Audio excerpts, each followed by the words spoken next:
Welcome to this multi-faith dialogue by the University of Kansas. We're doing this online. This event has been supported by many organizations, not just within the campus, including the KU Vice Provost Office on Diversity and Equity, but also different disciplines like such as the law school, business school, and School of Public Affairs. And also we have a lot of support from community organizations, including different faith-based organizations and faith groups in the Lawrence and Kansas City area, as well as different federal agencies such as the Department of Homeland Security and Department of Justice, and also FEMA. Before we go into different online forums, I would like to welcome Kevin Smith to give us an opening remark.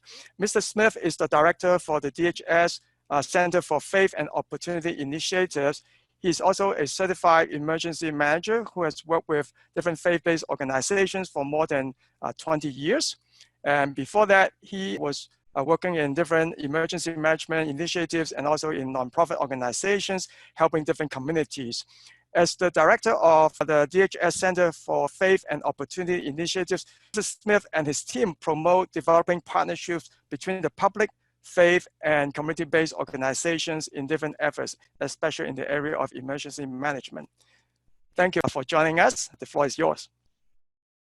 Thank you so much for having me, and thank you to the University of Kansas for really pulling this together to talk about the power of the faith community and what they mean to communities across this nation. You know, in fact, I should start by making sure I offer the greetings from the White House Office of Faith and Opportunity Initiatives and each of my colleagues across each of the 12 centers across the federal government who have colleagues or peers like myself who work within the organizations to show how government can come alongside and work and partner with faith and community organizations. You know, across this nation on any given day, way before a current crisis that we're in right now, communities of faith and community-based organizations are already serving need long before a disaster or crisis comes in the form of a virus or a hurricane or an earthquake.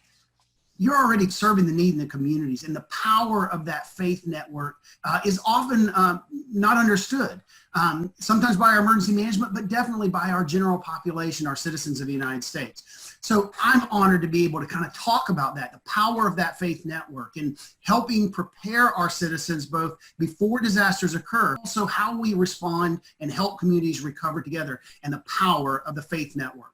With over $1.3 trillion contributed by faith-based organizations to the overall economy of the United States, it is so powerful to see how faith organizations have an effect on our economy every day.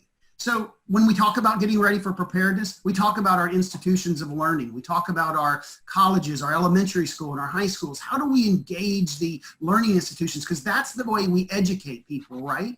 But yet, with only over 105,000 learning institutions across the United States, it pales in comparison to the 345,000 plus houses of worship across the United States. So when we talk about preparedness, when we talk about how we serve in communities, both day to day and in times of crisis, how can we not work alongside those houses of worship that represent not only all faiths, but represent different cultural impacts in communities, and how we serve those that we serve at the place at where they are by people that serve within their communities. That's what we're talking about today, and that's what we're championing, is the power of the faith community engaging all across government, and specifically for my entity within the Department of Homeland Security and the Federal Emergency Management Agency. So thank you for having us. I'm looking forward to this distinguished panel and discussion, any questions that we can help to get back to help the students.